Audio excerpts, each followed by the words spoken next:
This channel is supported by TrueFire. TrueFire is an online library of lessons from some of my favourite players. There's thousands of lessons on there. You can use the promo code JNC40 to get 40% off of any of their courses.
This is an extremely uncomfortable close-up, isn't it? I wanted to do a video today about the Mesa Boogie Mark series. I've got a Mark III here.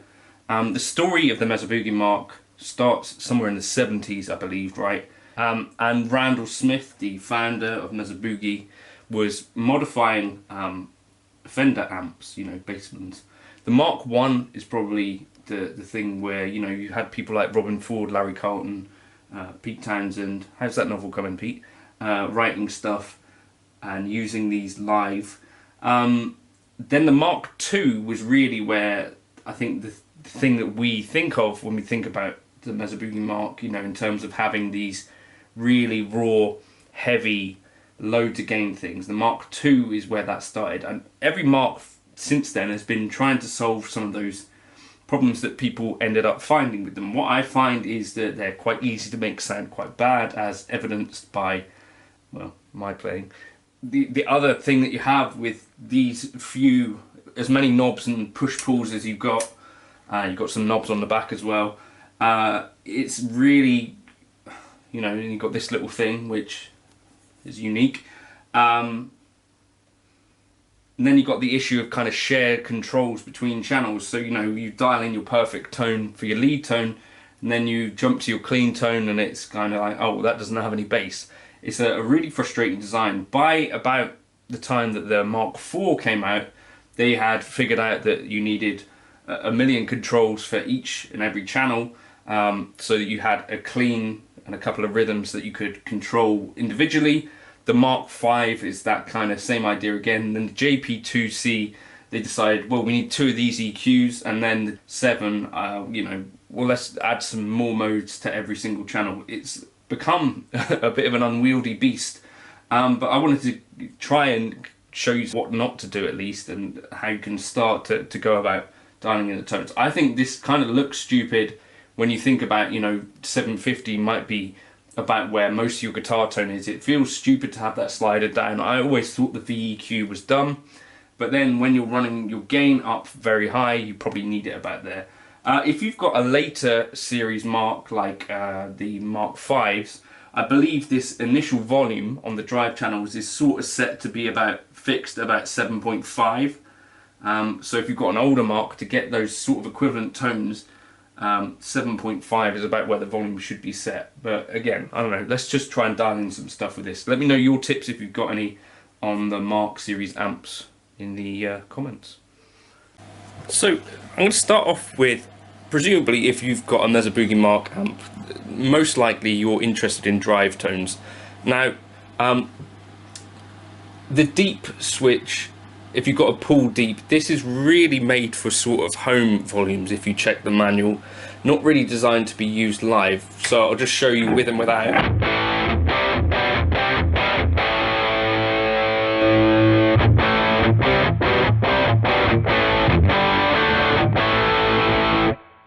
So I could use that at home, but if I'm turning it up beyond sort of 1 or 2, and if I was using it live, I would not have that on. So the thing that I would typically do with a Mark series amp, because I'm confused, might be something like this, where you sort of have your gain up high, and then you pull your lead, and you go, okay, well, what is this going to sound like? And maybe you don't have the EQ on it either.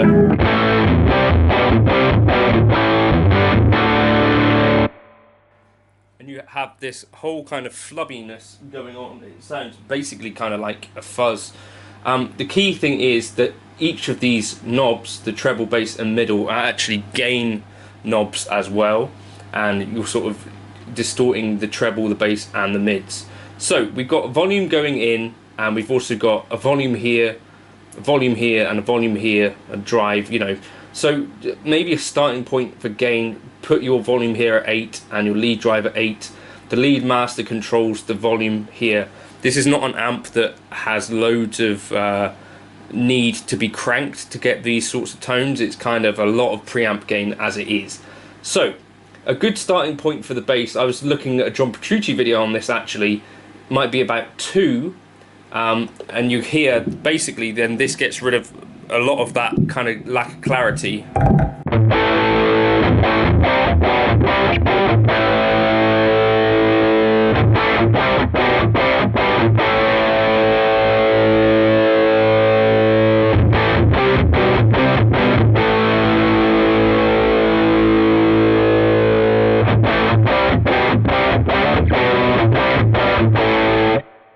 So keep that lower.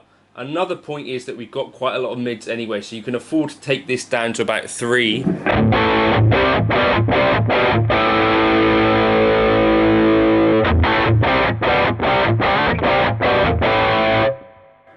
About 3 there, and treble is a gain knob as well. You can maybe start with that about 7. So we've got about 7, about 2 and about 3 on a tone stack.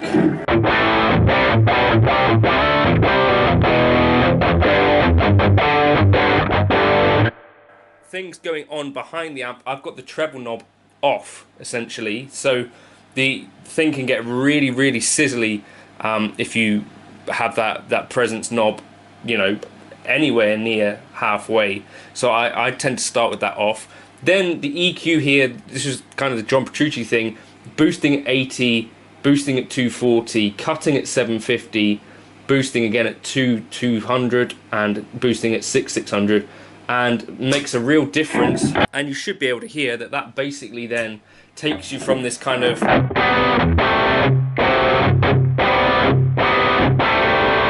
like that to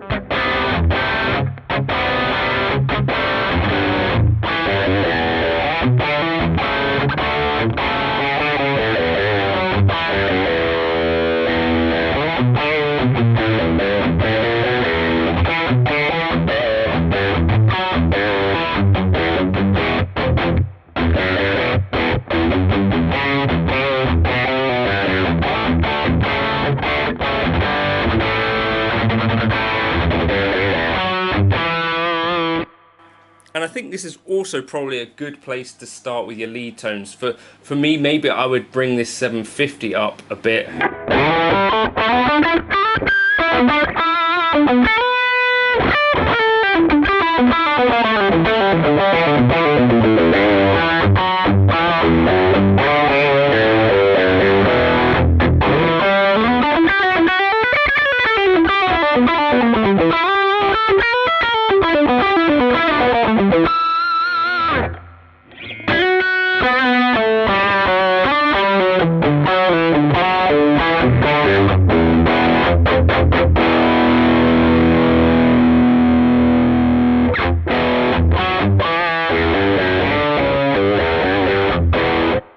The rhythm too has even more gain when I pull this out.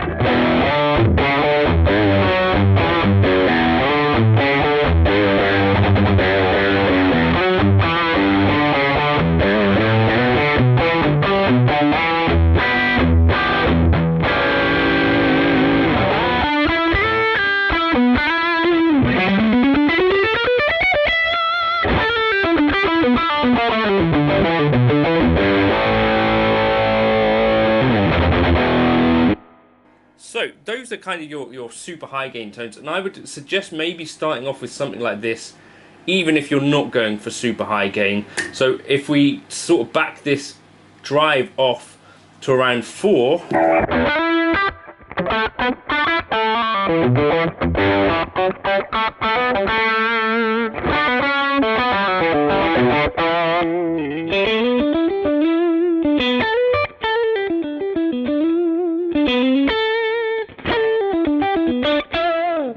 the thing is, maybe the lower the gain, the more you might want to start bringing in that bass. That's especially true if we start to try and dial in a clean tone. So let's then think about a clean tone. So I prefer to think about a clean tone as more Fenderish, and so for a Fender clean, I think starting with everything at 6 is kind of a nice spot to be in. Let's get rid of the EQ.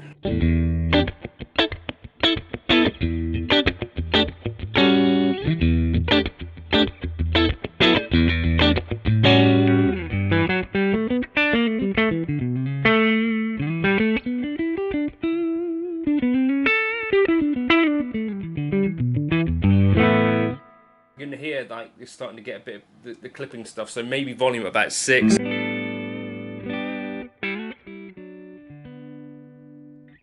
And bring the master up a bit, I think.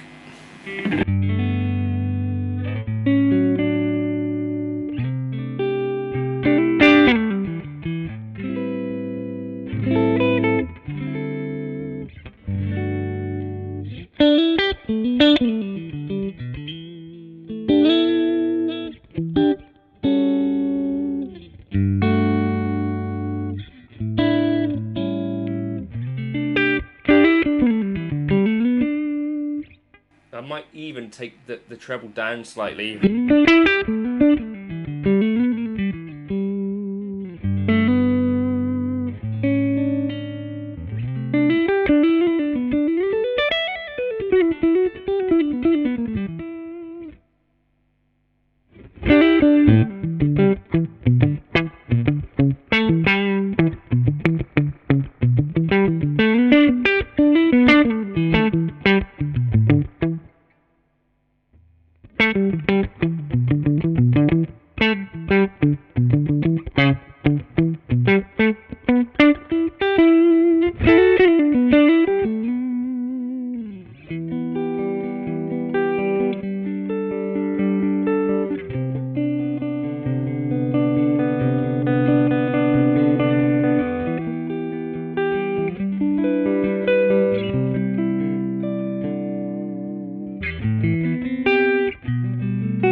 But then if I'm going to jump over to my lead from there, I need to be really careful because I've got the bass and mids way higher than probably I would normally with a drive. So when I pull this,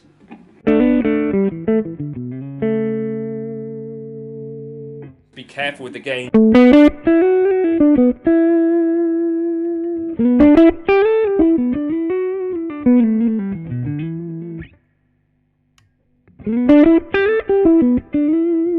Maybe you might even even dial in something slightly different on the EQ.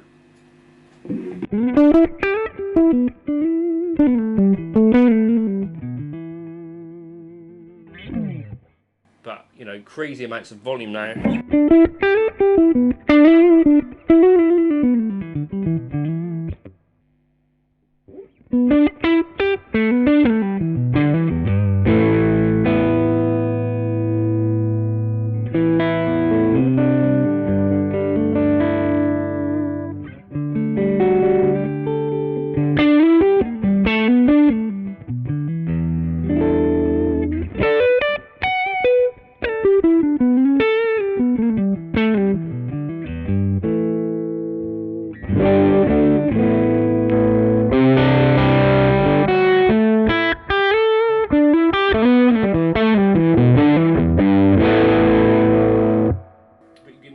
Once you start introducing that drive, that bass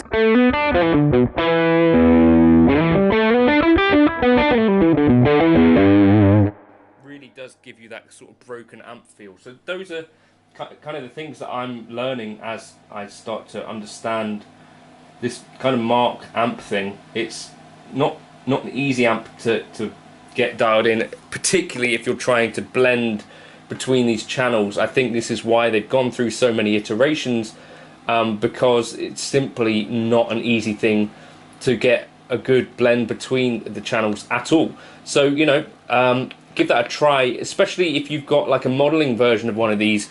I think somewhere like 7, 2, 3 and something like this on the V can give you some really good results.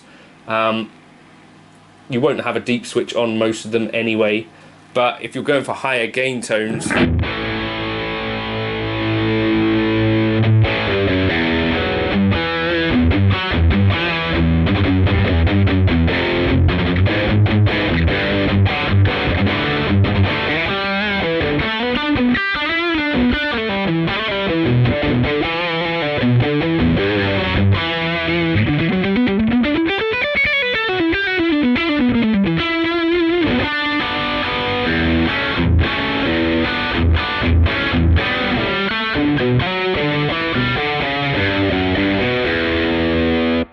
I don't know, let me know your thoughts on that in the comments. If you got your own favourite settings.